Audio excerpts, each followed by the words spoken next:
Buenas noches. ¿Me escuchan? Buenas Sí, noches, profe. hola, sí. Buenas noches. Bueno, un milagro. Dios existe violando la laicidad. Porque me conecté, para esto soy horrible. Y otras cosas también. Y me aparecía una dirección de correo electrónico. Buenas noches, Se ve que profe. alguien de acá buenas noches. Alguien de mi casa, o sea, mi hijo, que es el que está acá.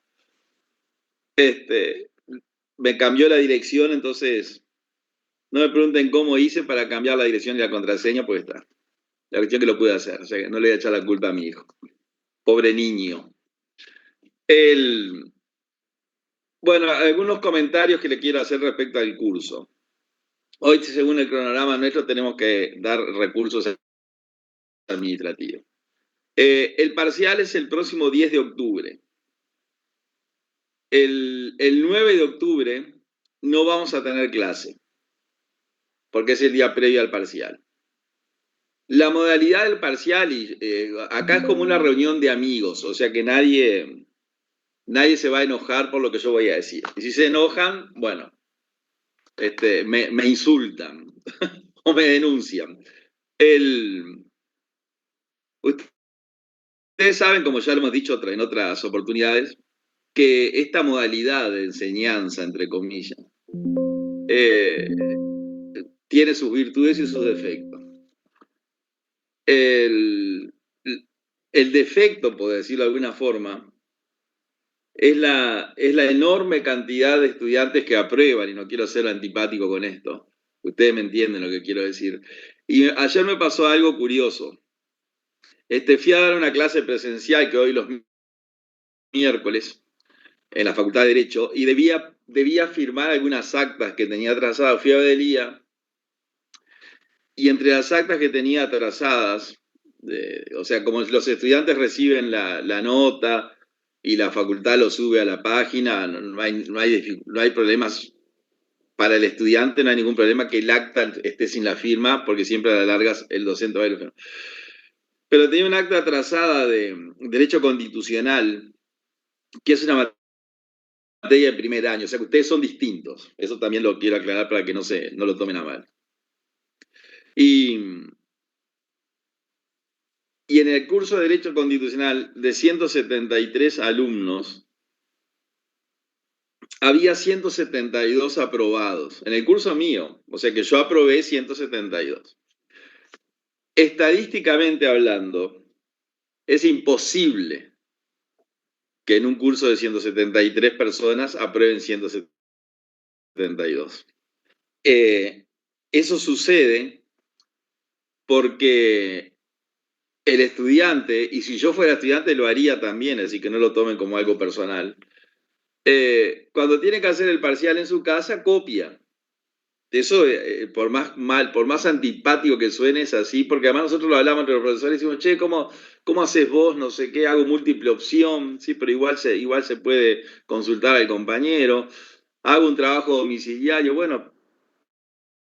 Entonces, entre comillas, la solución que encontró la facultad es que el último parcial sea presencial. Entonces dice, bueno, ahí, y además todo el programa, lo que me parece un exceso. El último parcial y todo el programa.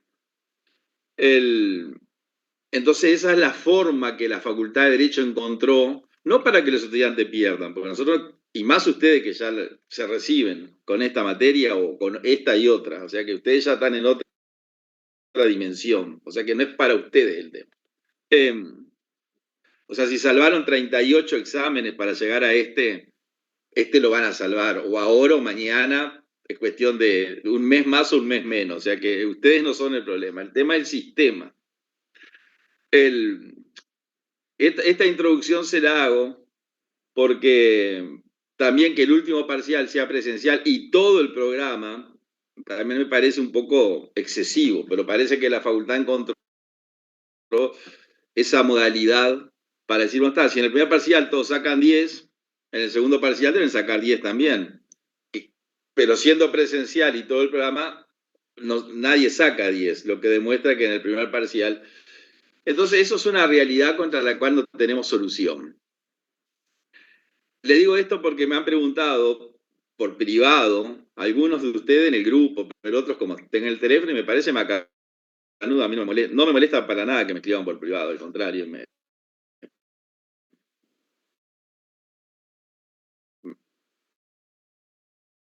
de confianza. La modalidad del parcial, cómo hacer el parcial, etcétera, etcétera.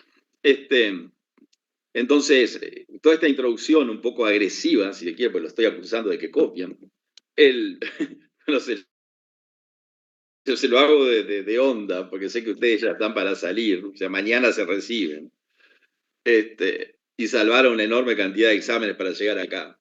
Como un día me preguntaban a mí, ¿cuánto tiempo te llevó la carrera? Yo en realidad me llevó 27 años. Pensé que eras más inteligente. No, porque yo empecé en primaria, le dije. Si no hubiera salvado primaria, no hubiera hecho secundaria, si no he hecho secundaria. ¿No?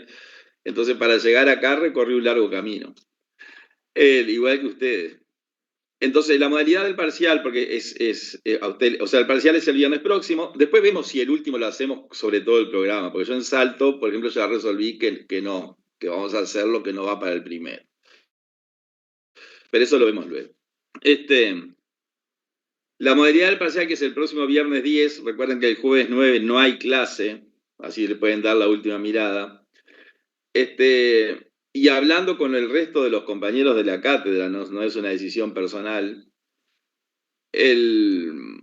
vamos a hacer un trabajo escrito, breve, todavía no sé cómo hacer el escrito, es decir, no va a ser un cuestionario, seguramente. Va a ser un trabajo, yo diría, de razonamiento. O sea, va a ser una pregunta o un caso que ustedes lo deben resolver. En una extensión que sea de una hoja, el que escribe una hoja y media no le vamos a... Pero para que vean que tampoco queremos que escriban 15 páginas porque tenemos que corregir luego. Nosotros acá somos 81, pero como nosotros no le damos mucha bolilla a la lista, capaz que ese día ahí somos 160. Y eso hay que corregirlo, y para corregirlo hay que leerlos, y hay que tener responsabilidad de leer las cosas, no corregir así a lo arrer. Entonces va a ser un trabajo en el horario de clase, al cual se lo vamos a plantear, pónganle a la hora 20 del viernes 10, y el cual ustedes van a tener que enviar a mi correo electrónico con un archivo adjunto ese mismo viernes antes de las 21 horas. O sea que es un trabajo breve en la extensión, breve también en el desarrollo, sobre un tema que la próxima clase del martes, o tal vez mañana mismo, ya digamos, bueno, estos son los temas que van para el parcial, mañana lo resolvemos. Y también te quiero decir algo con respecto a la clase mañana. Entonces, ustedes o sea, hacen su trabajo en una página Word o la aplicación que ustedes tengan, el formato es lo mismo. Lo adjuntan al correo electrónico y me lo mandan. O sea que ese va a ser, como me han preguntado varios, en qué va a consistir el parcial. Mañana viernes les voy a decir, bueno, el parcial va desde que empezamos el curso, no sé, hasta peticiones. Me imagino que vamos a hacerlo hasta ahí, porque recursos recién estamos haciendo ahora. Pero mañana le confirmo respecto a eso. ¿Alguna pregunta sobre esta parte de la reunión? No, profe. No, profe. Yo tengo una pregunta, profe. Sí, adelante. Con respecto al archivo, ¿tiene que ser en Word mismo o hay que mandárselo en PDF? No, como ustedes quieran. El PDF es mejor, porque no se puede modificar. O sea, para ustedes es una garantía. Eso lo resuelven ustedes. Es decir, ustedes pueden escribir en Word, transformarlo a PDF y enviarlo. A mí se me lo modifica para bien, no me enojo. Bueno, podemos modificarlo para bien, pero para el PDF lo que tiene está, eso es lo que yo mandé. Eso lo resuelven ustedes. O sea, el tema es el contenido. Profe, ¿y hay que conectarnos mientras hacemos el parcial o no es necesario? Esa era la pregunta que te iba a hacer. Bueno, se tiene que conectar para que yo les presente la propuesta. Está perfecto, capaz que la subí a Eva, por eso le consultaba, gracias. No, vamos a... Le presentamos la propuesta en el horario de clase y esperamos un rato y empezamos a recibir los correos. El 10 de octubre. Va a ser sencillo, no tiene ningún secreto. Sube la propuesta, profe. ¿La sube acá en Zoom? Claro, cuando estemos acá en esta charla, le digo, bueno, el trabajo es este. Va a ser sencillo, no tiene ningún secreto. Yo hablé con otro profesor y me dice, no, yo lo que hago es pongo 3 distintos. Entonces los apellidos de la A, a la L tienen una prueba, de la L. Digo, no, yo no quiero complicar a los chiquilines, ya le falta una materia o dos. O sea, ya hicieron todo. No. Nosotros no estamos para que la gente pierda. Claramente, en Derecho Constitucional, que es de primer año, o sea que ayer estaban en el liceo, uno se da cuenta que antiguamente, antes de esta realidad, que es la realidad que tenemos ahora, había gente que decía, no, yo quiero tener la materia con fulanito de tal porque todo el mundo salva, y no quiero con menganito porque todo el mundo pierde. Es más, el otro día estaba en un lugar, déjenme recordar dónde estaba, porque no sé, en una oficina pública o en un lugar y se acercó una persona y no, perdón, sí, estaba en una oficina pública. Se acercó una persona y me dice, yo lo conozco a usted, porque lo vi ahí, como hay gente que lo ubica aún. Me dice, yo soy hijo del profesor fulano de tal. Un antiguo profesor de Derecho Civil, que yo pensé que había fallecido, y me dijo que tiene 91 años, ¿no? O sea que está vivo, lo que me dio mucha alegría.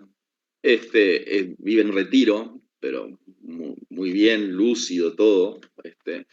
Y me preguntó por la enorme cantidad de libros que tenía ese profesor, que por respeto no voy a decir su nombre, y que estos muchachos, entre comillas, ¿no? El hijo tenía 60 años, no sabían qué hacer con los libros del padre. Y yo le dije, mirá, en la Facultad de Derecho los quisieron donar a la Asociación de Escribanos del Uruguay y la Asociación de Escribanos dijo que no aceptaba más libros porque ya el libro no tiene importancia y tan tapados de libros no saben de ponerlo.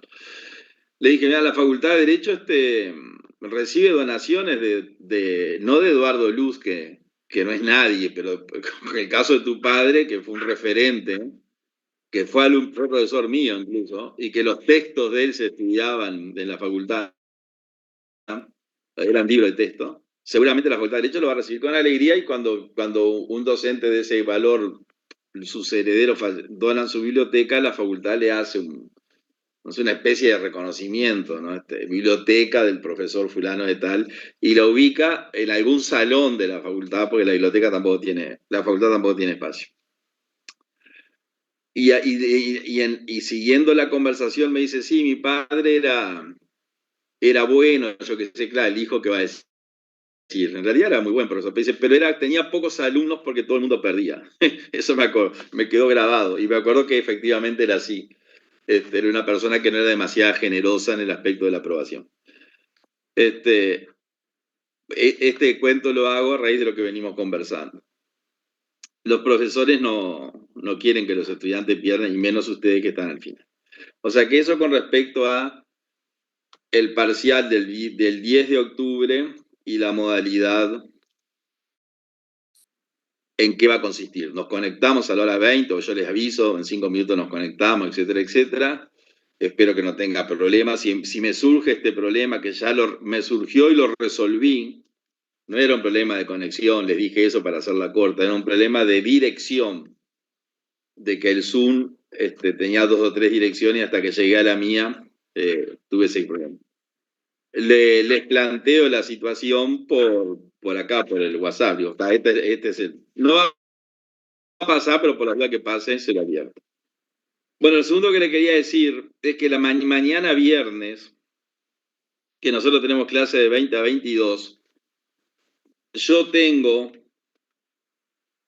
me pidieron que colaborara en un curso que se está haciendo, que es una especie de posgrado, no es un posgrado, pero es una especie de certificación, algo así se llama, es algo nuevo, en Derecho Constitucional, que es una nueva oferta que tiene la Facultad de Derecho y que se hace o no se hace si hay clientes, entre comillas, porque para esto hay que pagar. Entonces, parece que se logró un número importante de personas interesadas en hacer el curso, que son todos egresados y muchos de ellos docentes, compañeros nuestros, compañeros míos de cátedra, de algún grado inferior, pero en última instancia amigos, porque va a ser muy raro la situación. Y la clase mía es viernes y sábado. El sábado a ustedes no los afecta, pero la clase es de 18 a 21 horas. Este viernes. Después sigue este viernes y sábado y después ya no afecta. O sea que este viernes, en virtud de esta clase, que se superpone con la nuestra, y para no conectarme 21 y 15, un viernes, para dejar a la media hora, mañana viernes, en virtud de esa otra actividad que se superpuso a esta nuestra, no tenemos clase. O sea que esas son lo que le quería comentar con respecto a aspectos formales, diría yo, del curso. ¿Alguna pregunta hasta acá? Ninguna. Profe, una consulta. El correo de ustedes, eduardolust@gmail.com, el que está en EVA. Sí, ese para es el mandarle correo. el parcial. Eduardo Luz, igual yo te Arroba lo iba a dar, @gmail.com. está. Estuvo bien la pregunta. ¿Alguien más? Sí, yo, una consulta. Para poder hacer el trabajo, ¿vamos a Gabriela. poder tener a la vista la Constitución, el decreto 500? Sí, ustedes tienen toda la vista. Ahí Es decir, está. desde hace ya muchos años la Facultad de Derecho, cuando yo era estudiante no se podía tener nada. Una cosa bastante curiosa porque nadie sabe la norma de memoria, ni el que esté dando la clase la sabe. Entonces, luego nosotros en nuestra actividad docente, por iniciativa propia, le permitíamos a los estudiantes tener todas las normas de derecho positivo a la vista. Porque a nosotros no nos interesa. Si yo te hago unas preguntas, no sé, de habeas corpus, por ejemplo, se me ocurre ahora que no. A mí no me interesa que prefiero que agarres la Constitución y leas el artículo que describe el habeas corpus y lo puedas desarrollar a que ni siquiera tengas el texto a la vista. La Facultad de Derecho, con buen criterio, hace algunos años atrás, dictó una resolución, el decano de la facultad, diciendo que todos los exámenes y todos los parciales, las normas de derecho positivo, el estudiante las tiene que tener presente porque se trata no de estudiar de memoria, sino razonando, y uno teniendo el texto adelante lo razona mucho mejor. Así que en ese aspecto no hay problema ninguno. Se pueden tener todos los textos. Gracias. Muy bien. Bueno, tenemos que continuar con el tema que dijimos de los recursos administrativos, que es un tema clave. Bueno, recursos administrativos tienen toneladas de bibliografía. Yo estaba mirando el libro del profesor Del Piazzo, que no lo había visto, el que recomendamos para el curso, y él trata recursos, claro, no puede no tratarlo.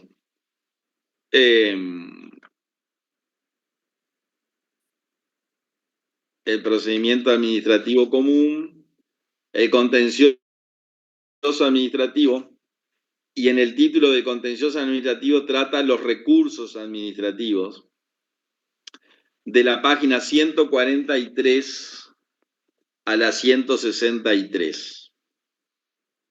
Es decir que 20 páginas le dedica el profesor Del Piazzo al tema de recursos administrativos.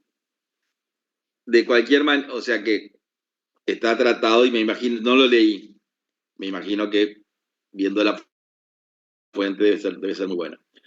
Claramente, en lo personal, yo no doy el curso leyendo el libro Del Piazzo, cosa que podría hacer, sino que uno se nutre como de muchas cosas. Entonces, no necesariamente algunos temas que nosotros tratemos en clase, Del Piazzo los va a tratar él, porque no sé no lo leía Del Piazzo. Pero claramente lo medular, que es lo que uno, por ejemplo, yo siempre hablo un poco de si es necesario agotar la vía administrativa, si eso no está violando algún derecho de los nuevos derechos. Claramente Del Piazzo eso no lo trata, porque es una parte más teórica del tema, y claramente nosotros tampoco lo preguntamos, porque lo que es parte teórica, o sea, nosotros tenemos que hacer estamos haciendo como una revisión de los contenidos de la carrera. Eso es una revisión permanente que estamos haciendo. Pero el texto está ahí y con ese material, independiente de que yo no lo utilice, no quiere decir que no sea ese el texto que se recomienda para el curso. Y teóricamente, si ustedes leen esas 20 páginas, para lo que tienen que saber los recursos, lo están sabiendo. Bueno, los recursos administrativos, nosotros dijimos en las reuniones que hemos tenido anteriormente, son una especie de petición, nada más que es una petición un poco especial, porque tienen requisitos también especiales. Los recursos administrativos nosotros los tenemos en lo que tiene que ver con los textos de derecho positivo, en la Constitución de la República, sin duda, en el artículo 317 y 318, que la tengo acá, para empezar por la norma de mayor jerarquía. Artículo 317 empieza hablando de los recursos administrativos, y el artículo 318 también se refiere a los recursos administrativos. Como ustedes no tienen por qué saberlo, pero me adelanto un poquito, el Tribunal de lo Contencioso Administrativo, que es uno de los órganos constitucionales más importantes que tiene el Uruguay. Yo incluso lo he hablado hasta con los ministros del tribunal, que algunos fueron compañeros míos de clase. El Tribunal de lo Contencioso Administrativo ¿por qué me refiero al Tribunal de lo Contencioso cuando estamos hablando de recursos? Porque para llegar al tribunal hay que pasar por la vía de los recursos. Pero quería hacer un poquito la historia brevemente de este tema de los recursos, por eso me refiero al tribunal. El Tribunal de lo Contencioso Administrativo, que lo vamos a ver en algunas clases más adelante, es un órgano de naturaleza jurisdiccional, pero que no pertenece al Poder Judicial, como ustedes ya también lo saben, pero cumple función jurisdiccional. Y es un tribunal que tiene un poder extraordinario. Es el órgano de gobierno, yo diría que tiene más poder en la Constitución uruguaya. Claro, nadie sabe que existe el Tribunal de lo Contencioso Administrativo. Digo, la gente común no sabe ni que existe, más o menos pueden tener una idea de que existe una Suprema Corte de Justicia, pero no el Tribunal de lo Contencioso. Tiene una sola sede en la calle Mercedes y Río Branco. Ahora con la reforma, bueno, tiene juzgado, ya desde hace un tiempo tiene juzgado de primera instancia, eso lo vamos a ver cuando lleguemos, o sea, a órganos inferiores, pero hasta hace 2 o 3 meses no tenía, era único. Y yo digo que es el instituto más fuerte de la estructura uruguaya, porque la Constitución le dio al Tribunal de lo Contencioso un poder que no se lo dio a la Suprema Corte, porque el Tribunal de lo Contencioso, si se dan ciertas circunstancias, que la vamos a ver en las próximas clases, pero lo quiero decir ahora porque tengo que explicar de dónde salen los recursos, o quiero compartir con ustedes de dónde salen los recursos. El Tribunal de lo Contencioso, si quiere, si se dan ciertas circunstancias que la Constitución lo dice, anula un acto administrativo para todo el mundo.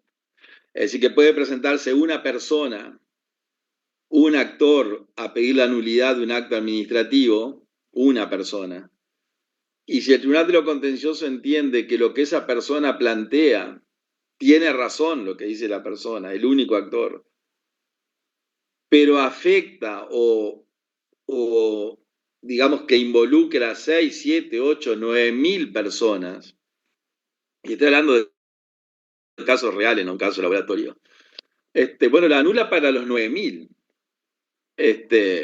Y ustedes saben que el Tribunal de lo Contencioso, o sea, lo anula con efectos para todo el mundo, cosa que la Corte Suprema no puede hacer ni con ninguna circunstancia. Ustedes saben además que el Tribunal de lo Contencioso, yo digo saben por una muletilla, pero no tienen por qué saberlo, entienden todas las demandas de los particulares contra el Estado. Es decir, el constituyente dijo, ¿cómo podemos crear un órgano de naturaleza jurisdiccional que anule actos de todo el Estado sin violar la separación de poderes? Que si se lo damos al Poder Judicial, estamos violando la separación de poderes. Entonces inventaron el Tribunal de lo Contencioso Administrativo, que no lo inventaron los uruguayos, lo inventaron los franceses en el año 1800, que entre comillas copiamos, en el buen sentido, la solución de Francia. O sea, siempre el constituyente uruguayo cuidadoso de no violar la famosa separación de poderes que viene allá del espíritu de las leyes de Montesquieu. Ese cuidado fue lo que llevó al constituyente a no darle a la Suprema Corte de Justicia la competencia de anular una ley inconstitucional. O sea, que como ustedes ya lo dieron en el curso, la ley inconstitucional sigue vigente. No sigue para el que la pide y la obtiene, pero para el resto sigue vigente. Y la solución que encontró la Constitución fue esa. Yo con esto no violo la separación de poderes porque la ley que la hizo el Poder Legislativo sigue viva. Y la promulgó el Poder Ejecutivo, por lo tanto no afecta a ninguno de los dos, pero, como dice la Constitución, el Poder Judicial, cuando declara una ley inconstitucional, le tiene que comunicar al Poder Legislativo, miren que declaré esta ley inconstitucional, para que el Poder Legislativo la derogue. O sea, eso es lo que habría que hacer, no se hace. Muchas veces, otras veces se hace, pero esa es la intención. Sin embargo, el Tribunal de lo Contencioso no. El Tribunal de lo Contencioso anula, y si se da determinada circunstancia, que la vamos a ver más adelante, anula para todo el Uruguay. Pero además el Tribunal de lo Contencioso, es una redacción muy curiosa que tiene la propia, que está en la Constitución, dice que el Tribunal de lo Contencioso puede anular actos de gobierno por razones de buena administración. Miren qué competencia. Es decir, si el Tribunal de lo Contencioso entiende que algún acto del gobierno en general, de la intendencia, de la universidad, del presidente de la República, se ha apartado de lo que el tribunal, que son 5 personas, considera que es una buena administración, le anula el acto. Por eso, la importancia del Tribunal de lo Contencioso, y yo diría la prudencia con que los ministros del tribunal han desempeñado su tarea, porque no es habitual que dicten ese tipo de sentencias. También es cierto, y esto parece obvio, pero hay que decirlo, que el Estado uruguayo no es un violador de la norma, ni un violador de la Constitución. Es decir, no podrá ser noticia, el proyecto de rendición de cuentas viola la Constitución en el artículo, no sé, 115, pero es un caso puntual. El Tribunal de Cuentas observa por ilegales el 7% de los gastos de todo el Uruguay. O sea que el 93% los aprueba. El Tribunal de lo Contencioso dicta entre 600 y 700 sentencias por año. O sea que dicta muchas sentencias. Pero si pensamos, algunas anulatorias y otras confirmatorias, pero si pensamos que hay 800, 900 casos, expedientes, por año, entre los miles de actos sanitativos que se dictan en un año, quiere decir que la estructura administrativa uruguaya funciona de acuerdo a, yo diría, aplicando bien el derecho. La excepción es el desvío. Esto parece algo obvio porque lo digo, porque nosotros estamos dando recursos administrativos, acción de nulidad, y no queremos que se piense, yo sé que ustedes no lo piensan, pero igual lo quiero decir, que el Estado uruguayo, como el Estado uruguayo, independientemente de quién sea el gobierno, el Estado uruguayo como figura, no es un Estado que se maneje al margen del derecho. Se aparta del derecho muchas veces, o algunas veces, y el Tribunal de lo Contencioso debería ser el que corrija. Pero en la inmensa mayoría del accionar de toda la estructura estatal, desde el municipio, pasando por la intendencia, la descentralización por servicios, de hacer las empresas públicas, el Poder Ejecutivo, el Poder Legislativo, el Poder Judicial, los tribunales de cuentas, la Corte Electoral, etcétera, etcétera, etcétera, etcétera, el Estado actúa de acuerdo al derecho. Una cosa es que uno crea que es inconveniente lo que hace, o uno no coincida, pero ese es un tema de opinión, que es válida, pero que en el derecho no importa. Lo cierto es que en la década del 30, curiosamente, digo curiosamente porque en la década del 30 es cuando la Europa, que para nosotros es como una referencia, no sé si es demasiado buena referencia Europa, pero bueno, no sé si es bueno, pero en los hechos es una referencia, sobre todo desde el punto de vista jurídico. Estaba en su momento de absoluto desconocimiento de los derechos humanos que no existían. Ustedes piensen que nosotros nos quejamos, qué horrible que pasa esto, que está bien que nos quejemos porque es la vida nuestra, pero ustedes piensen que los derechos humanos tuvieron consagración en el derecho positivo en el año 1950. O sea que antes del 50 no había derechos humanos. Es decir, ustedes me dicen, no, los derechos humanos existieron desde siempre. Sí, yo pienso igual que ustedes. El derecho humano existe desde que existe el humano, pero el derecho humano protegido hasta 1950, no. Por eso todas las barbaridades de la Segunda Guerra Mundial, aunque suene un poco raro, no violaban ninguna ley. Por más espantoso que fue lo que pasó en la Segunda Guerra Mundial, espantoso lo que pasa en las guerras en general, porque no había una norma escrita que dijera eso no se puede hacer. Increíblemente es así. O sea que nosotros hemos avanzado una enormidad. Y en ese avance, que no es el tema de la clase, pero es como una introducción, el constituyente uruguayo, en la Constitución del 34, le ordenó al legislador que creara un sistema de recursos administrativos y de contencioso anulatorio. En la Constitución una disposición un poco extraña, dijo el legislador creará, bueno, le da como un mandato. En una concepción jurídica del Estado que había empezado a desarrollarse curiosamente en Alemania, en donde Hitler ganaba las elecciones, es un hecho histórico, pero en las universidades alemanas se empezaba a hablar de un Estado de Derecho, curiosamente.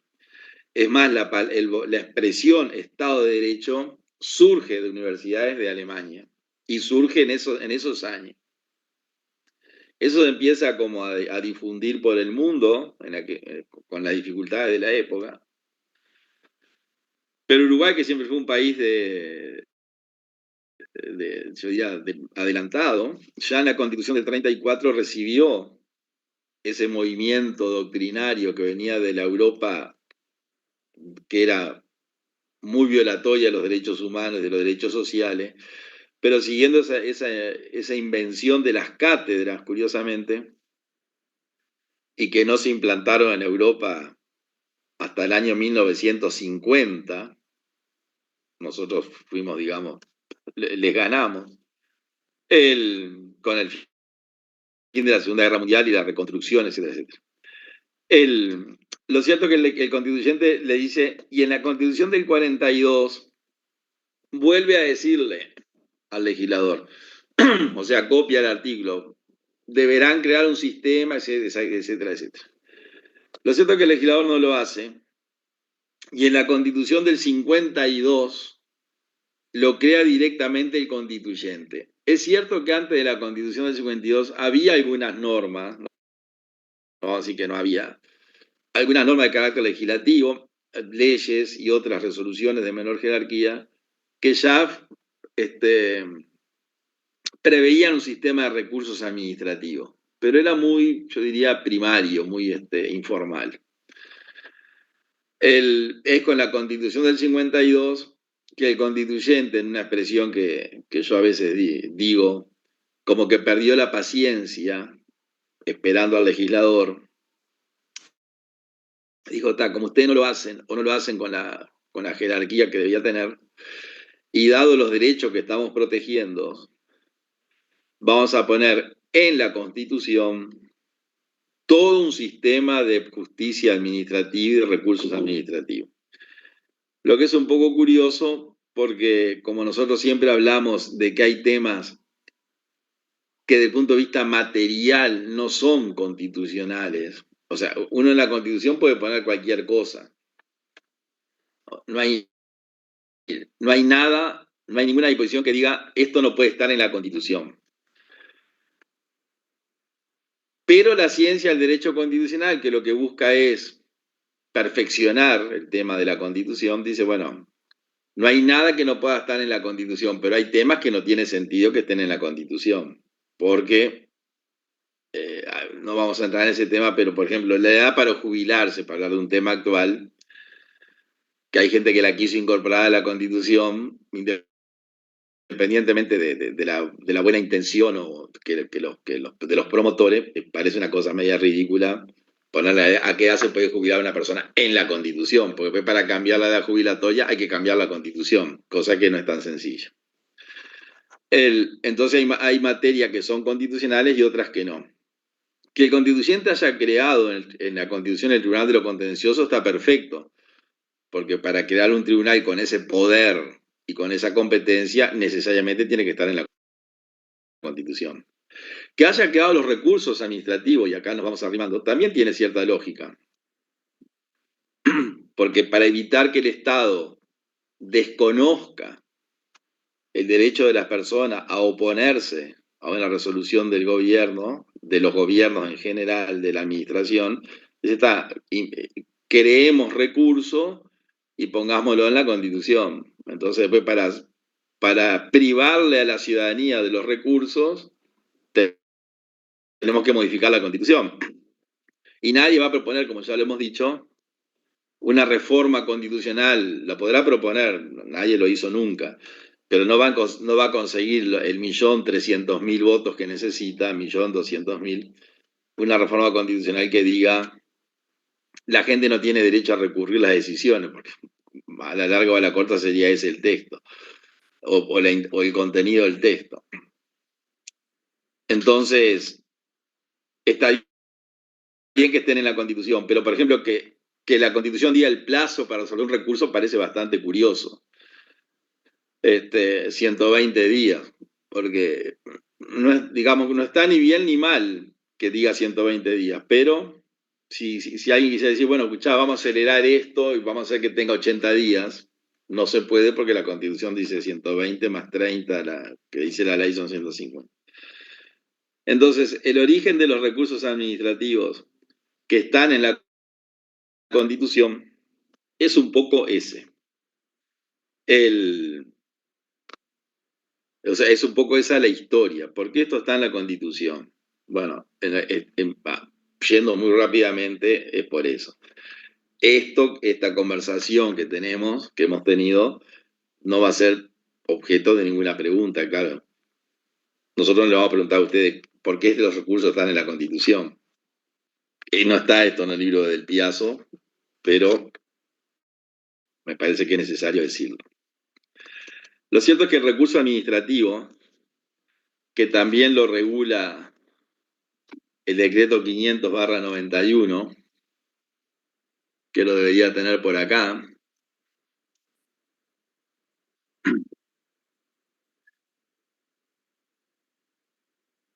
el decreto 500/91, a partir del artículo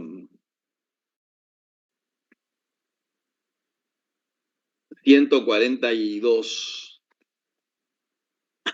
habla de los recursos administrativos. Perdón, habla de los actos administrativos. Entonces, el recurso administrativo necesariamente es aquel recurso en el cual es la herramienta jurídica que nosotros tenemos para, digamos, oponernos a que se nos aplique un acto administrativo. Y el acto administrativo está definido en el decreto 500, que lo describe, y también hay alguna definición de acto administrativo de doctrina. A mí me gusta la de Cajarville, que la tengo acá y la voy a compartir con ustedes, pero si ustedes mañana pasado se refieren a la definición que hace el decreto 500 o a la que hace el decreto 500 en el sistema, en el procedimiento disciplinario, que dice el procedimiento disciplinario es aquel tendiente, etcétera, etcétera, que es un procedimiento administrativo, es válido igual. Pero Cajarville dice lo siguiente: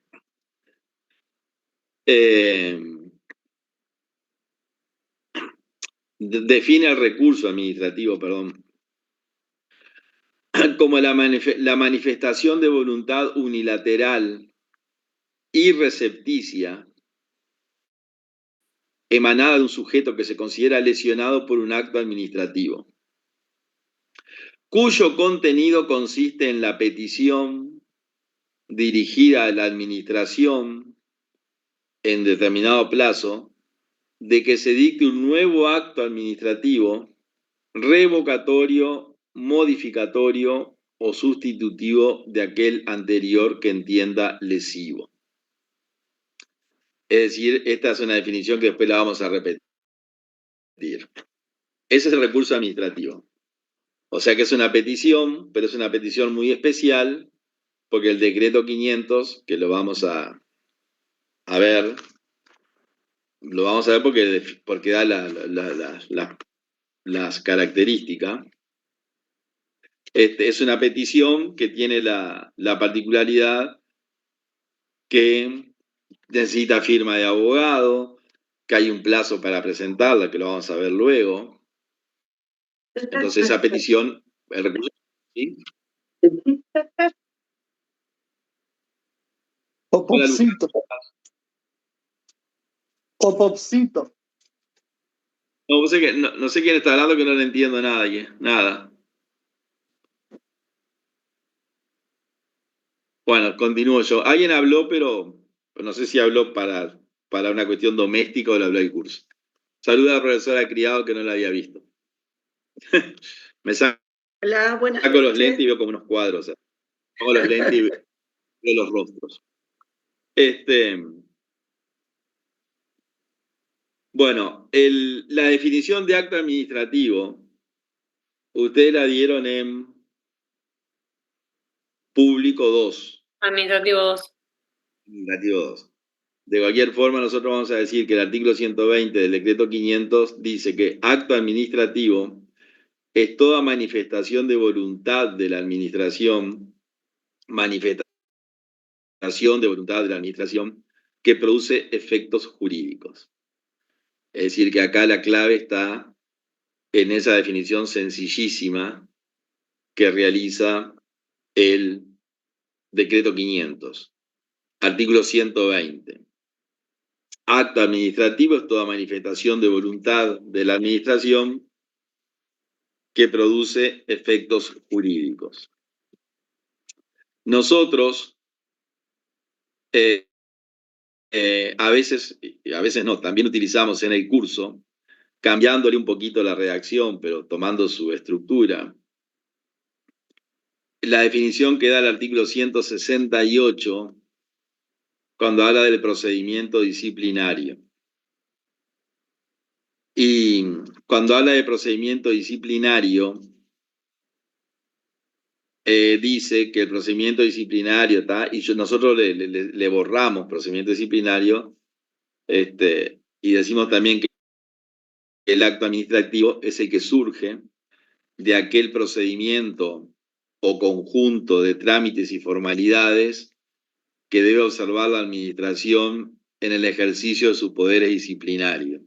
Le sacamos la parte disciplinaria y hacemos como un cóctel ahí. Entonces decimos que el acto administrativo es aquel que es el fruto de un conjunto de trámites y formalidades que debe observar la administración en el ejercicio de sus poderes y que además produce efectos jurídicos.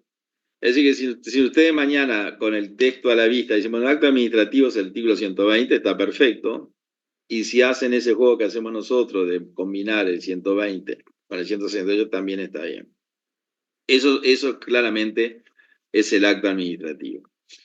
Bueno, el acto administrativo, luego el artículo 120 continúa diciendo, esto ustedes ya lo dieron en público 2, llámese reglamento, llámese resolución, llámese disposición general, llámese reglamento singular, etcétera, etcétera. O sea, toda esa característica del acto administrativo ustedes ya la dieron. Después el artículo 123 y 124 dice cómo se redacta un acto administrativo, cosa que ustedes ya vieron, la motivación, el visto, la finalidad, etcétera, etcétera. Eso estoy hablando del decreto 500. Y luego el decreto 500 arranca con recursos administrativos.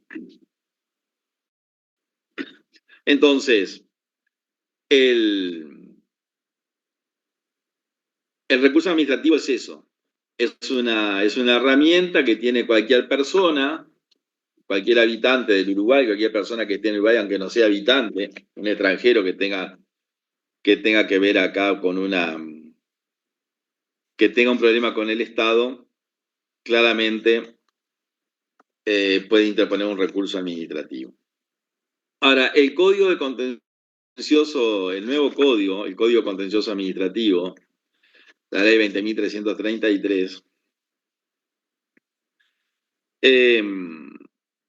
cuando habla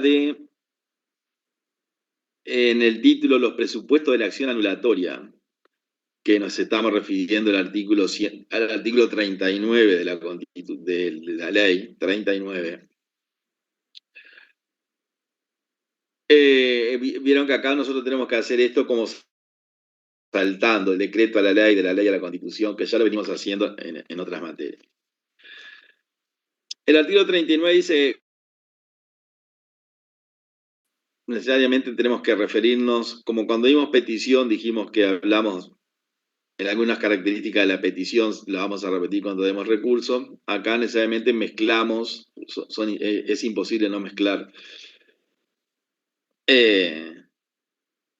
algo de acción de nulidad, o por lo menos la competencia del tribunal, con lo que tiene que ver con la parte de recursos, si bien en el programa hay recursos administrativos, y por otro lado, acción de nulidad.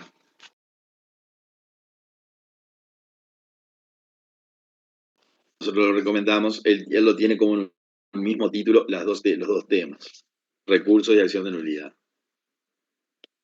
El artículo 39 de la ley esta 20.333 dice que son objeto de la acción de nulidad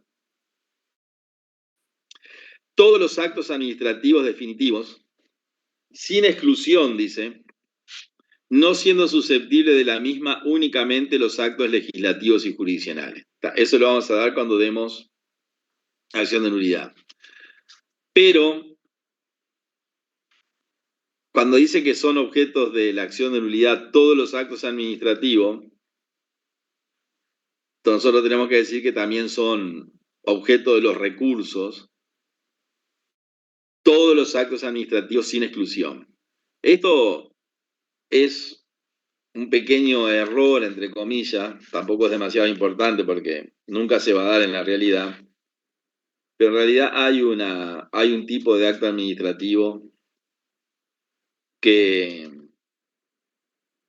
no puede ser objeto de la acción de nulidad, es el único que queda. Esto se hizo porque en el régimen anterior, que ustedes no tienen que dar, había toda una teoría sobre los actos políticos y actos de gobierno, y todo un estudio que hacía la doctrina y que nos llevaba buena parte del curso, incluso era pregunta de parcial y de examen, porque la Constitución en un artículo, cuando habla de las competencias de los ministros, decía que los ministros podrán ser juzgados, dice más o menos así, por sus actos de administración y de gobierno.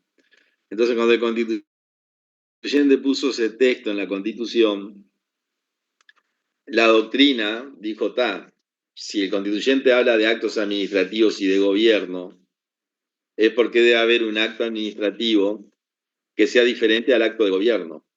Si no, no lo hubiera dicho. Es decir, si habla de acto de gobierno es porque hay un acto que no es administrativo.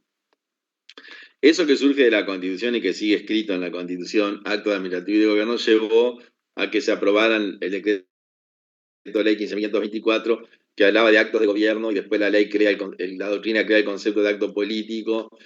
Entonces después empezó toda una discusión de qué podía juzgar el tribunal y qué no, y la ley que ya no rige, la 15.524, le prohibía al tribunal juzgar actos de gobierno o actos políticos, había una confusión ahí, actos políticos o de gobierno, etc.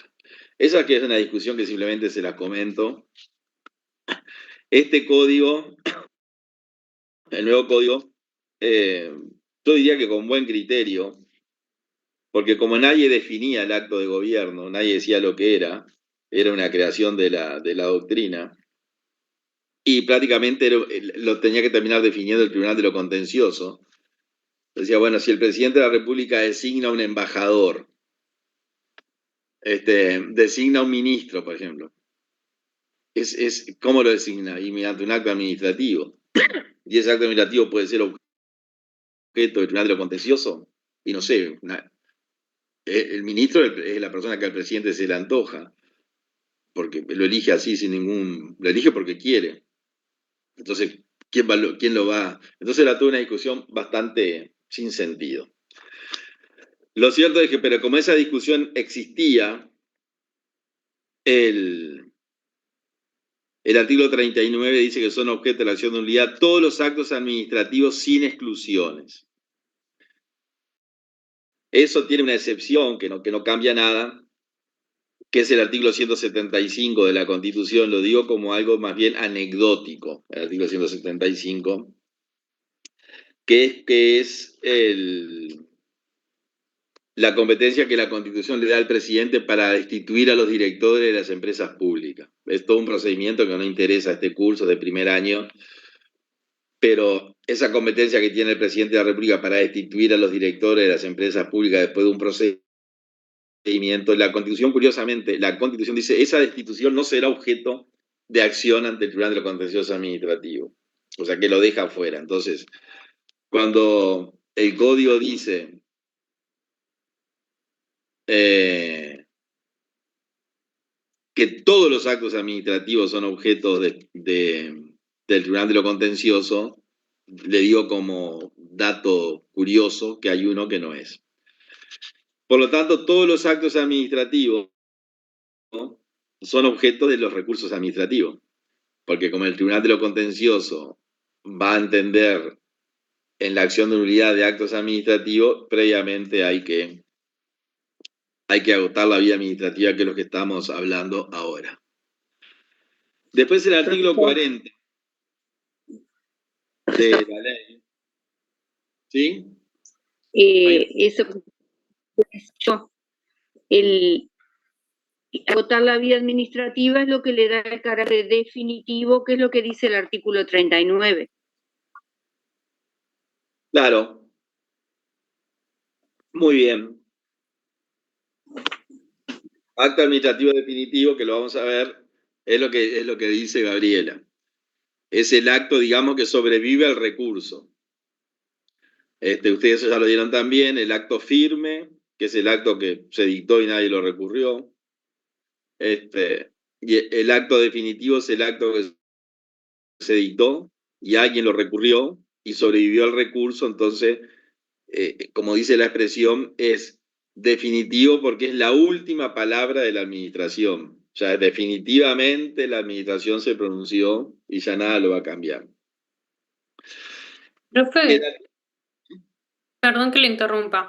¿El artículo 40 de qué ley? ¿De la 20.333? Sí.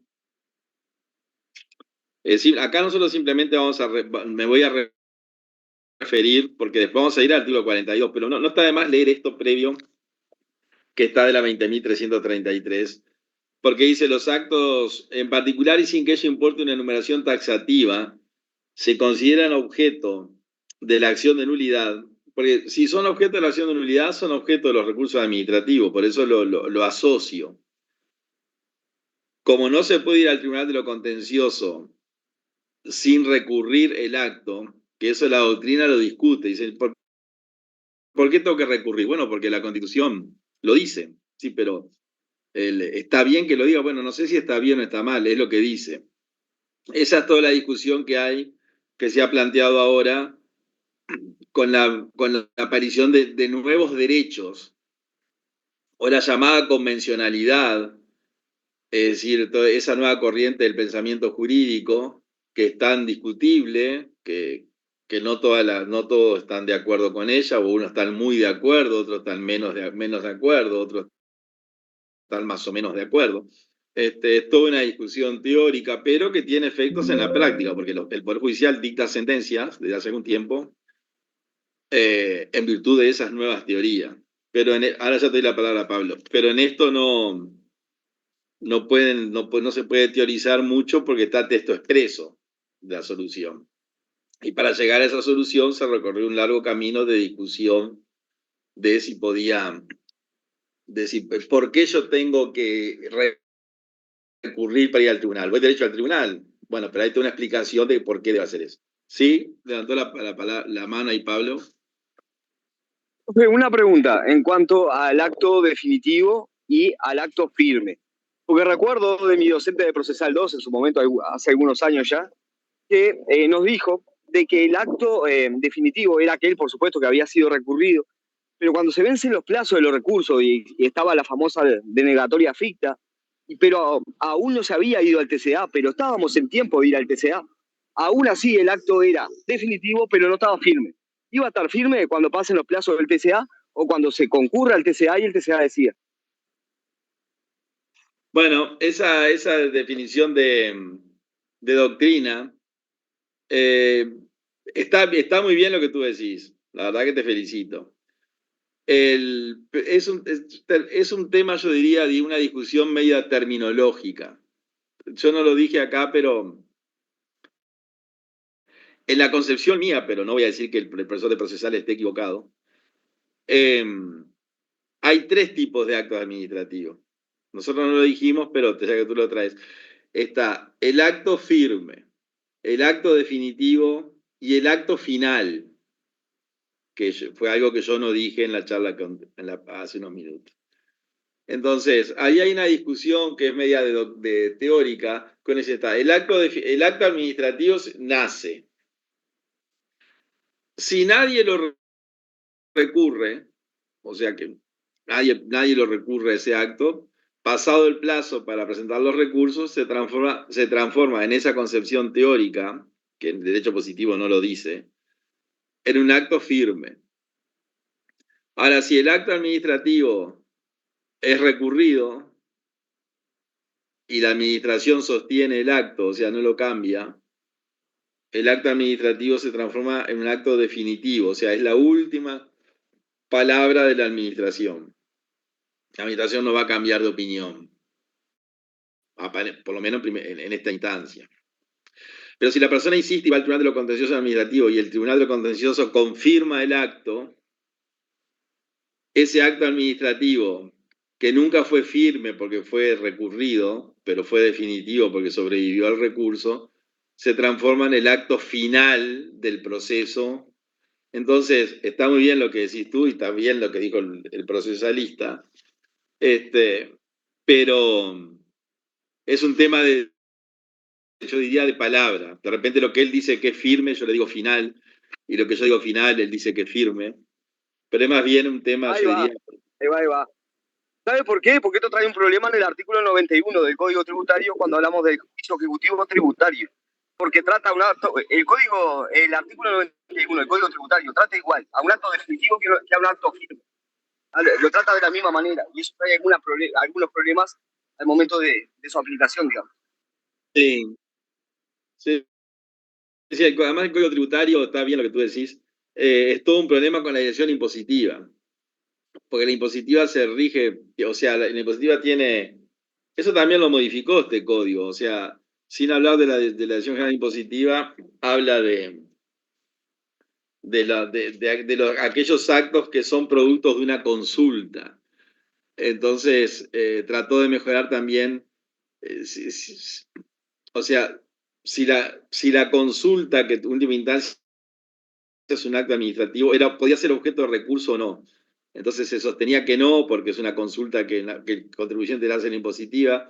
Este código lo trata también, porque claro, este código lo que va haciendo es, el derecho público, yo diría que es lo que más evoluciona. Porque el derecho civil es el de Tristán Narvaja. Claro, usted me dice, bueno, Tristán Narvaja no previó la liquidación de sociedad conyugal. Sí, claro, no la previó porque no existía. Pero no aparece en la década del 50, la década del 40, finales del 40. Pero el derecho público es una permanente evolución.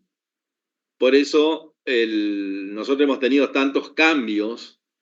Cuando estamos dando este curso y cuando le dan el curso a ustedes de Público 2, de Derecho Administrativo, ven que hay una sucesión de reglamentos, de decretos, que van como acompañando las necesidades de la administración pública, que son recientes y distintas, comparándola con el derecho privado, derecho civil. Este código lo que viene a hacer es a juntar muchos de esos elementos y colocarlos acá. Pero está muy bien el apunte, muy preciso, lo que está bien. No, yo decía que el artículo 40, dice que en particular, y sin que ello importe una numeración taxativa, se consideran objeto de la acción de nulidad. Y si son, ¿por qué lo leo? Pues si son objeto de la acción de nulidad, son objeto de los recursos, porque si no se puede llegar a la acción de nulidad sin recurrir, también serían objeto de los recursos. Y ahí dice, los actos administrativos dictados con desviación, abuso o exceso de poder, los que sean separables de... Bueno, eso lo dejamos para cuando demos la acción de nulidad. Es decir, cuando nosotros estudiemos las competencias del Tribunal de lo Contencioso Administrativo, vamos a ver que la Constitución establece la desviación de poder y luego la ley le agrega el exceso o abuso como una categoría nueva a la de desviación. Es una cosa discutible, hay gente que dice que en última instancia todo es desviación, aunque sea exceso o abuso. Pero eso lo dejamos para el contencioso para no entreverarnos más. Así que nosotros vamos a citar algún aspecto de este código en lo que tiene que ver y ya entramos derecho a los recursos. Luego dice los que sean separables de los contratos administrativos, es decir, eso es objeto de la acción de nulidad, siempre el objeto de la acción de nulidad va a ser un acto administrativo. Entonces, el acto que sea separable de un contrato administrativo, es decir, que en la ejecución de un contrato administrativo, que después vamos a ver qué es cuando veamos nulidad, en la ejecución de ese contrato administrativo se dictan actos administrativos. Bueno, los actos administrativos, productos de los contratos administrativos, también son objeto de la acción de nulidad, por lo tanto son objeto de los recursos. Lo literal C del artículo 40, objeto de la acción de nulidad, estoy hablando. Los que se hayan dictado, o sea, los actos administrativos, es decir, que se hayan dictado durante la vigencia de la relación estatutaria que vincula al órgano estatal con el funcionario público sujeto a su autoridad, relativo a cualquier clase de reclamo referente a la materia regulada por ella, así estos sean de índole puramente económica. Es decir, que todo lo que tiene que ver de la relación del funcionario público con su empleador, que es el Estado, es objeto de la acción de nulidad, por lo tanto es objeto de los recursos administrativos. Y esto fue lo que decía Pablo, el literal D, que dice: lo que respondiendo una consulta manifiesten el criterio de la administración sobre el derecho aplicable al caso concreto. Esto es una novedad, digamos, porque vieron que el texto dice: es objeto de la acción de nulidad el acto administrativo que responde a una consulta cuando manifiesten el criterio de la administración sobre el derecho aplicable en el caso concreto.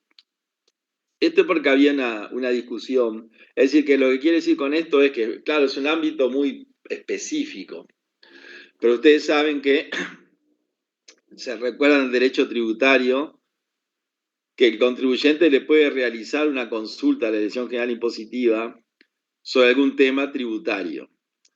En esa consulta que el contribuyente le realiza a la impositiva, que son muy interesantes de leer las consultas, digamos, o sea, son muy elaboradas las respuestas, el contribuyente tiene que decir: mire, yo tengo esta duda y para mí la solución es esta. Entonces, la impositiva responde a esa consulta. Y bueno, y siempre se sostuvo que esa respuesta de la impositiva no era un acto administrativo objeto de recurso, sin perjuicio de lo cual, en virtud de la respuesta de la impositiva llevaba adelante el procedimiento impositivo. O sea que no era objeto de recursos, pero le permitía a la impositiva cobrar un tributo. Entonces había toda una discusión: cómo puede ser que no sea objeto de un recurso, la consulta, y bueno, según la definición de acto administrativo, que es aquella que crea, modifica, extingue una situación jurídica, etc. No, porque la consulta no crea nada. Bueno, pero la consulta permite, cuando el contribuyente tiene duda de cómo pagar un impuesto, si tiene que pagarlo, si no tiene que pagarlo, si corresponde, si no corresponde, lo que fuere, le hace una consulta a la impositiva, que hay muchas más de las que uno cree. Uno entra a la página de la impositiva, cosa que les recomiendo que hagan, no tanto, sino para que vean la enorme cantidad de consultas que hay y lo complejo. Es decir, tienen que ser abogados especialistas en derecho financiero, si no es imposible entender nada. Que es una rama de la abogacía que no está tan, o sea, que no tiene tantos profesionales. Pero las empresas o las personas le realizan una consulta a la impositiva sobre cómo liquidar un impuesto, si tienen que pagar un impuesto, si no tienen que pagar el impuesto, o si corresponde o no corresponde, etcétera, etcétera. Y la impositiva le responde siempre muy fundadamente, aunque uno no esté de acuerdo. Son respuestas que es muy difícil ir contra la respuesta. Son como los dictámenes del Tribunal de Cuentas, son tan profesionales que es difícil decir que están mal. Pero lo cierto es que esas consultas se consideraban que no eran actos administrativos objeto de recursos. Yo diría que era una decisión tipo de doctrina. No había nada que lo dijera, pero tampoco había nada que dijera que sí. Entonces acá, como este código viene a resolver todo lo que la doctrina y la jurisprudencia desde hace 20 años discute, si esto está bien, si esto es así, si corresponde, como que metieron todo, y lo digo bien. Dice, bueno, está todo eso que está discutido, o que hay dudas, vamos a tomar la solución que favorece al contribuyente, que favorece a la persona, aunque haya un sector que diga que no. Entonces, como lo hablamos en las peticiones, que dijimos en la petición metieron el urgimiento, y ya se acuerdan que en la clase hablábamos, bueno, el urgimiento favorece a la persona que se olvidó, que se le pasó, que no se dio cuenta, lo que fuera. Y uno dice, pero eso no debía ser, bueno, debía ser o no debía ser, pero vamos a ponerlo para pensando en la persona, como lo mismo ustedes lo dijeron en la clase. Lo mismo hicieron con los recursos. Yo creo que, no estoy seguro, pero creo que cuando hablamos de petición, la verdad que no estoy absolutamente seguro, creo que les dije que la institución del urgimiento aparecía en la petición, y no sé si le dije que también aparecen los recursos, que lo vamos a ver. Pero no sé si no dije que era solo en la petición. Si lo dije, estaba equivocado. También aparecen los recursos administrativos. Entonces acá lo interesante es que se terminó la discusión. Las consultas que emita, porque acá lo único que le faltó poner fue Dirección General Impositiva. Por las dudas no lo pusieron, pero poner los actos administrativos que respondiendo a una consulta manifiesten el criterio de la administración sobre el derecho aplicable, claramente está diciendo esto es para el acto administrativo y es para Dirección General Impositiva, porque es al único organismo al cual se le consulta. Que yo sepa, no hay otro organismo público al cual la persona consulte cómo debe accionar. Hay consultas dentro de la administración en el cual la administración consulta otra repartición, pero no con esta naturaleza.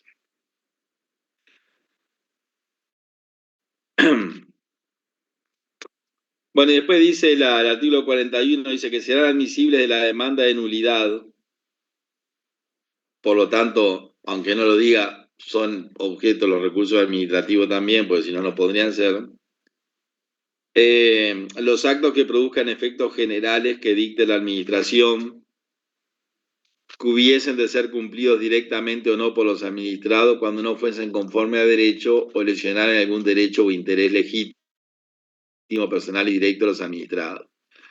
También lo será la impugnación de los actos dictados en aplicación de los actos mencionados en el inciso anterior, fundado en la ilegitimidad de estos o de los primeros, aun cuando se hubiera omitido recurrir, etcétera, etcétera. Contender a propósito del acto de carácter general.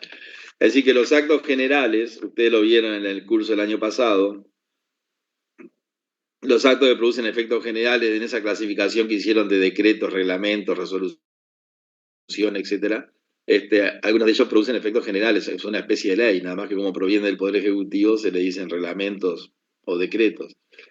Bueno, lo que dice ahí es que, lo que dice acá claramente es que el acto que surge de ese otro acto es objeto de la nulidad, lo vamos a volver a repetir cuando demos nulidad, pero también es objeto de recurso. Bueno, y ahí sí llegamos al capítulo 2, que habla de la definición. Perdón, al artículo capítulo 2 y artículo 42. Y con esto terminamos la reunión de hoy, porque luego viene el artículo 43, que es un artículo bastante extenso, y para no dejarlo colgado, lo dejamos para la próxima semana. Les recuerdo que mañana viernes, por la duda que alguien haya entrado, somos 73 y éramos menos cuando empezó la reunión. Por la duda que alguien haya entrado posteriormente y que veo que hay gente que entró, mañana viernes recuerden que como yo tengo que participar de una actividad docente que termina a la hora 21, a las 21, para no empezar las clases, esta clase a las 21:15, para terminarla a las 22, que no tiene sentido. Mañana viernes no hay clase por la superposición que tenemos de los dos cursos, que es una excepción. Ese curso que yo lo doy mañana viernes también lo doy los sábados, pero de aquí en adelante es los sábados. El único viernes que afecta es este. El artículo 42 dice, a los efectos de la acción anulatoria, los actos administrativos adquieren el carácter definitivo cuando a su respecto se ha agotado la vía administrativa, que es lo que hablamos hace un ratito. Es decir, que para presentar la acción anulatoria, que es ante el Tribunal de lo Contencioso Administrativo, el acto tiene que ser definitivo. Entonces este artículo da como la introducción o el pie al tema recursivo, que es la parte que el Código Nuevo le dedica a los recursos administrativos.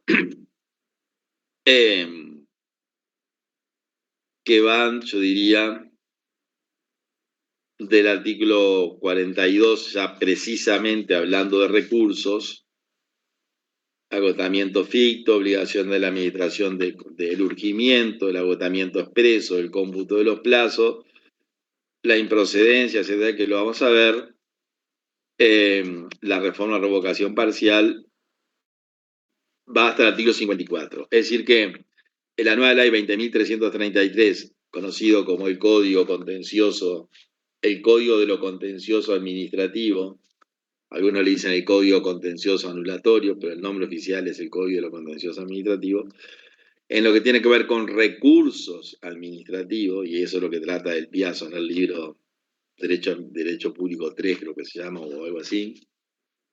Curso de Derecho Administrativo, tomo 3. Va del artículo 42 al artículo 54. ¿Qué es lo que dice el 42? A los efectos de la acción anulatoria, los actos administrativos adquieren el carácter de definitivo cuando a su respecto se ha agotado la vía administrativa. Mediante, y ahí dice cómo se agota la vía administrativa. Y dice, la última expresión de voluntad manifestada al resolver los recursos administrativos según corresponda por el órgano emisor del acto recurrido, su jerarca o quien ejerza el control tutelar, agotamiento expreso.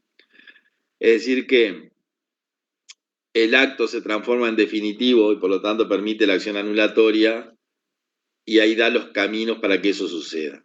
Lo que le acabo de leer es el literal A. El literal B dice, el transcurso del plazo para resolver sobre los recursos que correspondan sin que exista decisión expresa.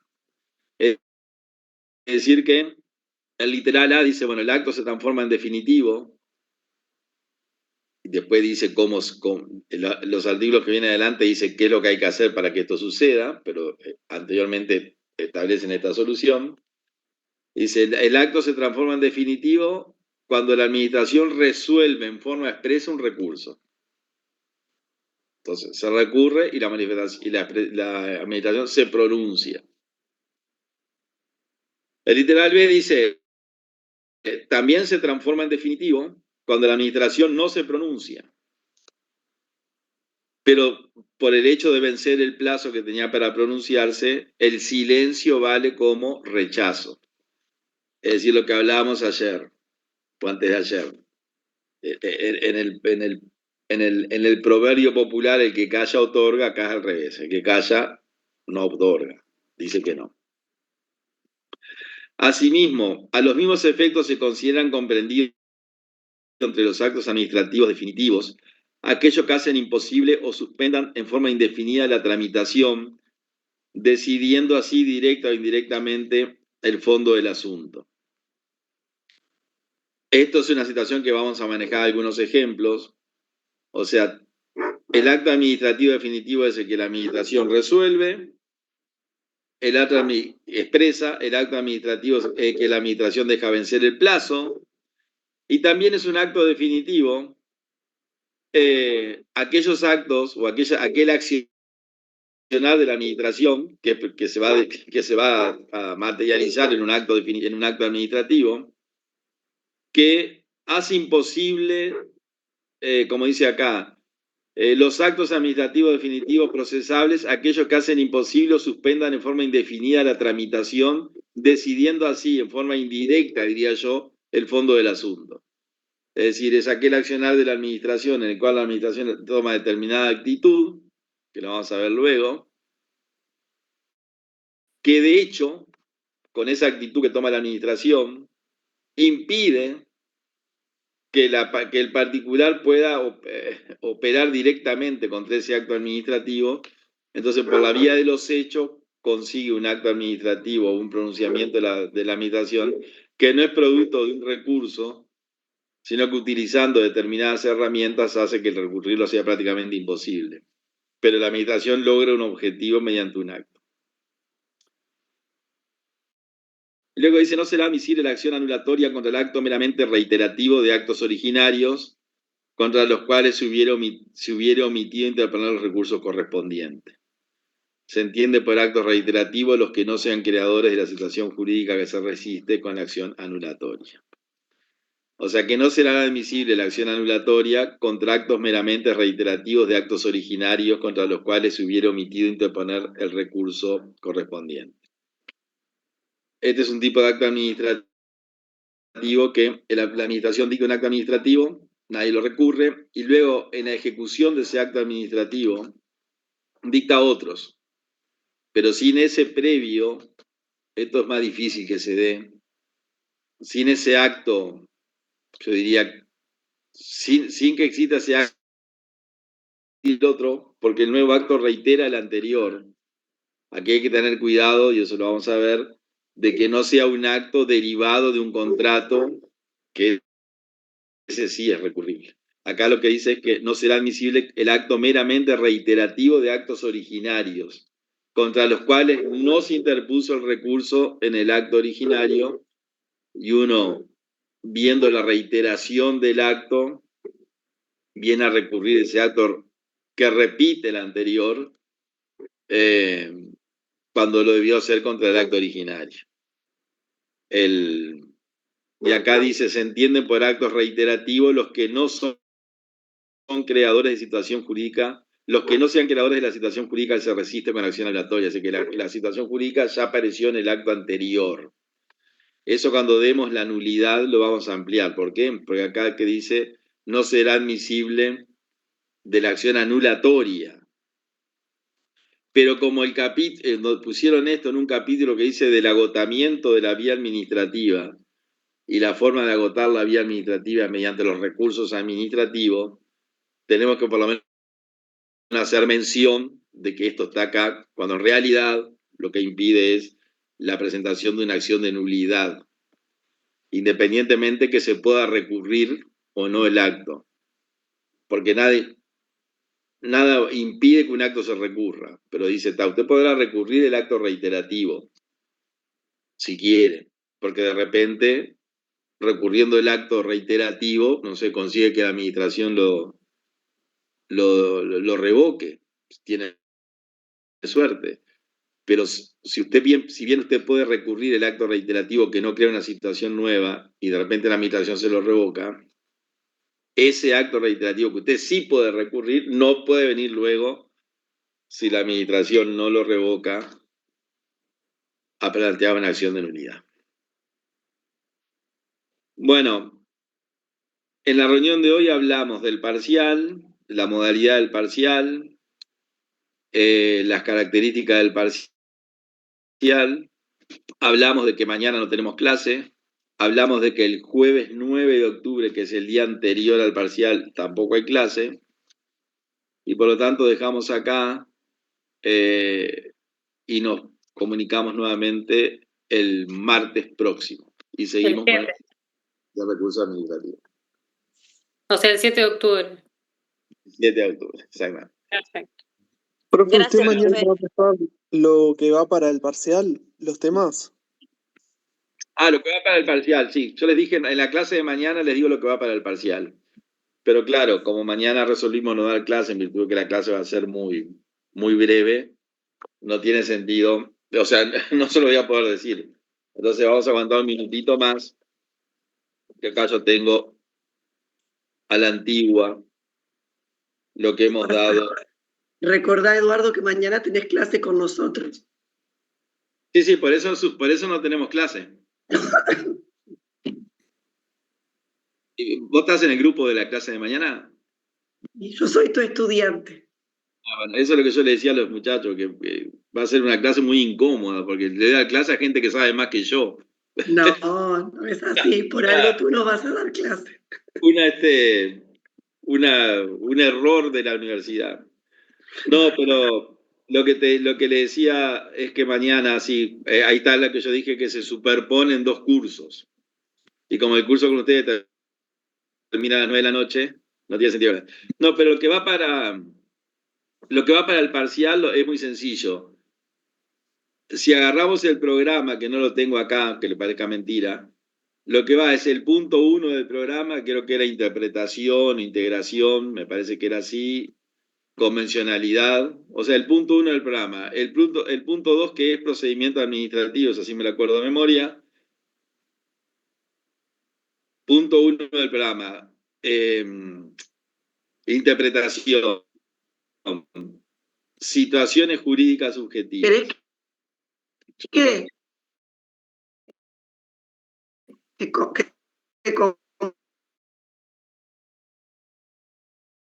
comparto? Si querés compartirlo, Pero sí, si claro. querés puedo compartir pantalla, pero me tenés que hacer co-anfitriona, porque yo ahora no tengo permiso para compartir. No tengo ni idea cómo se hace eso. Te parás en los puntitos, ¿viste los 3 puntitos que hay arriba de la foto? El cuadradito donde yo estoy, hay 3 puntitos, Sí. y ahí cliqueás y te abre la posibilidad de ponerme como co-anfitriona. Hacer anfitrión. Sí. Anfitrión, profe. El anfitrión claro seguí siendo. Ser anfitrión, convertir en co-anfitrión. En co-anfitrión. Ahí va. ¿Quiere hacer a Luján criado co-anfitrión? Sí. Ahí va. Entonces ahora yo busco el programa y lo compartimos. Yo lo tengo acá a mano, profe. Si quiere se lo voy dictando. No, déjalo que lo vamos pasando en la pantalla. Dale. Así lo vamos viendo todos.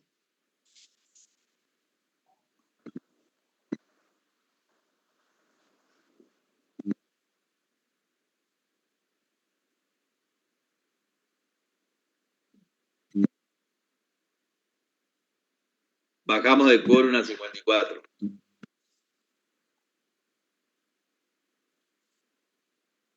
Y sí, la hora.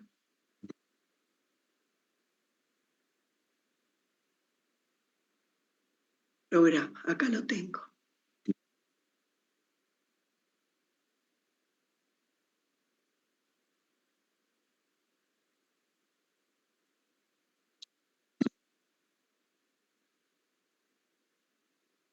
Avisen cuando lo vean. Muy bien. Ahí se ve. Un éxito. Bueno, acá tenemos programa de Derecho Público tercero. Punto 1. Situaciones jurídicas subjetivas. Punto 2. Procedimiento administrativo.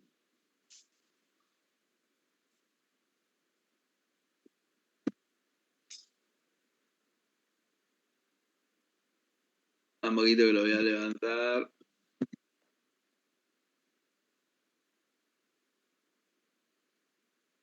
Bueno, no sé por qué no puedo.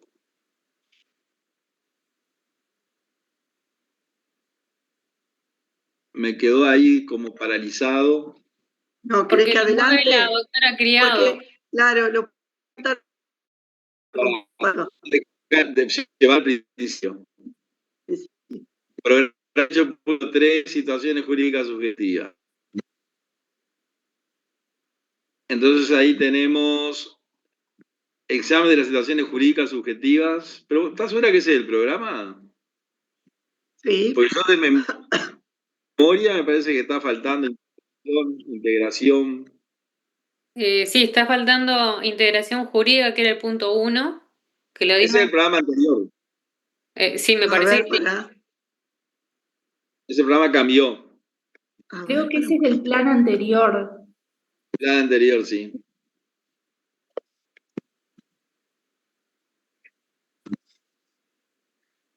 A ver. El programa nuevo está en el EVA del curso. Sí, sí, está yo lo tengo acá.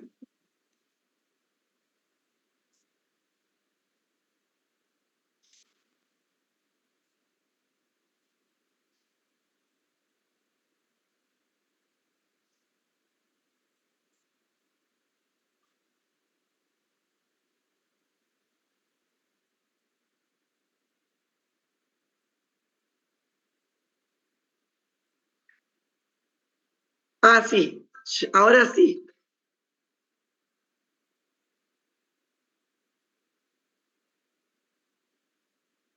Ya lo encontré. Muy bien. Constitucional. Constitución.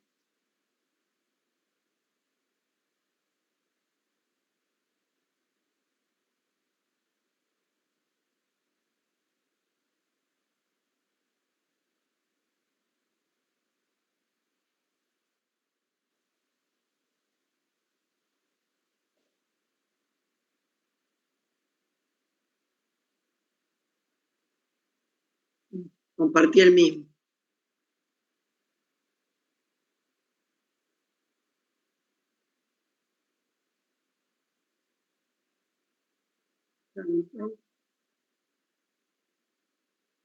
Ahí va, es ese.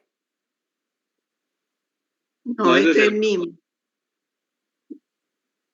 Ahora pasa que no lo descargué. Lo voy a descargar.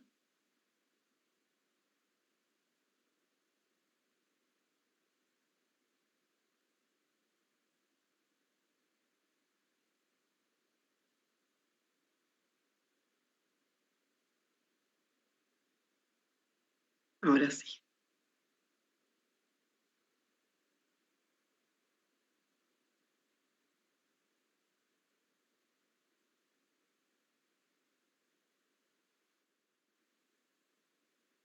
Ahora sí. Muy bien, excelente. Bueno, ahí tenemos lo que va para el parcial entonces que nosotros hemos dado hasta hoy es el punto 1, la interpretación jurídica, y dentro del punto 1 está el punto 2, los criterios de interpretación, etcétera, etcétera. La interpretación conforme la Constitución, regla de ley, la funcionalidad de los artículos 72, 32, etc. Es decir, ahí tengan en cuenta ustedes que a lo clásico de la interpretación e integración de la norma se agregó esa parte nueva que dice la interpretación conforme a la Constitución, la funcionalidad de los artículos 72, 332, que es como algo novedoso que es de ahora el más, o desde hace un tiempo se agregó al tema de interpretación. O sea que va el punto 1. El punto 2 es situaciones jurídicas subjetivas. Y ahí sí podés bajar, ahí está, situaciones jurídicas subjetivas. Y el punto 3 es procedimiento administrativo. Eso es lo que va para el parcial. Nosotros, además de eso, en la semana anterior dimos la parte de habeas corpus y habeas data, creo que, no, ustedes me dijeron que acceso a la información no dimos, pero tan importa de eso, olvídense. Lo que va para el parcial son esos 3 puntos del programa. Teóricamente los restantes puntos son los que quedarían para el último parcial. Es decir que punto 1, punto 2 y punto 3. Esos son los que va para el parcial, que es el otro viernes. Y ya lo resolvemos ahora, ese tema de qué es lo que va y qué es lo que va. Eduardo, ¿el parcial va a ser presencial o va a ser por EVA? No, el parcial, claro, vos no estabas en lo que hacemos es lo siguiente, yo te llamo ahora porque tengo otros temas y te comento cómo es, porque ya lo hablamos con la clase.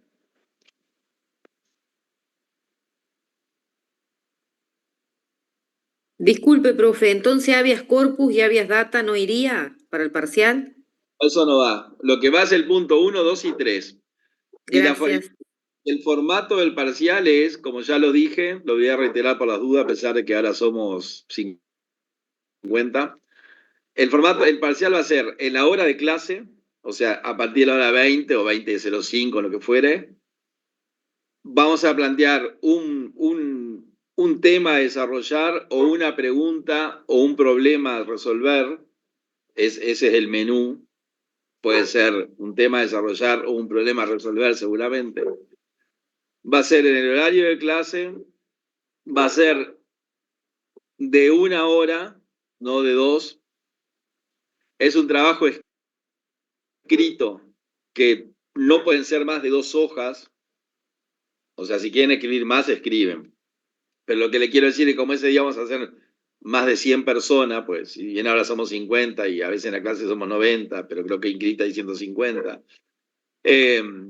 A los efectos de la corrección, para que ustedes no hagan un gran desarrollo de 15 hojas o de 8 hojas, de 9 hojas, porque además el tiempo no les da, es un trabajo breve en la cantidad de páginas, ponemos como, no sé, 1 o 2 páginas como máximo, y antes de las 9 de ese mismo día, viernes, nos lo van a enviar por correo electrónico.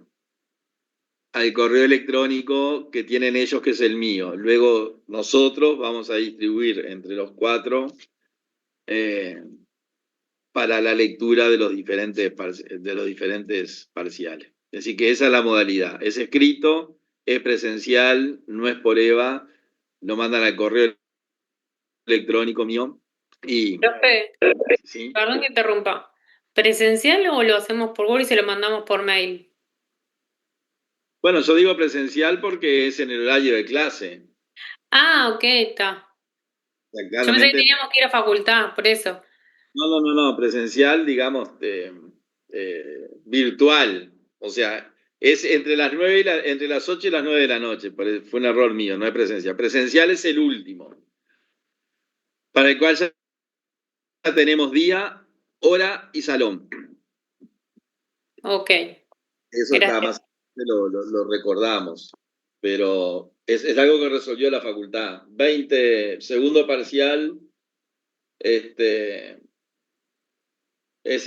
en el salón, el salón 30, es el 25 de noviembre y es de 20 a 22 presencial, pero eso falta mucho todavía. Bueno, nos vemos el martes. Gracias. Que pase bien. Hasta el martes.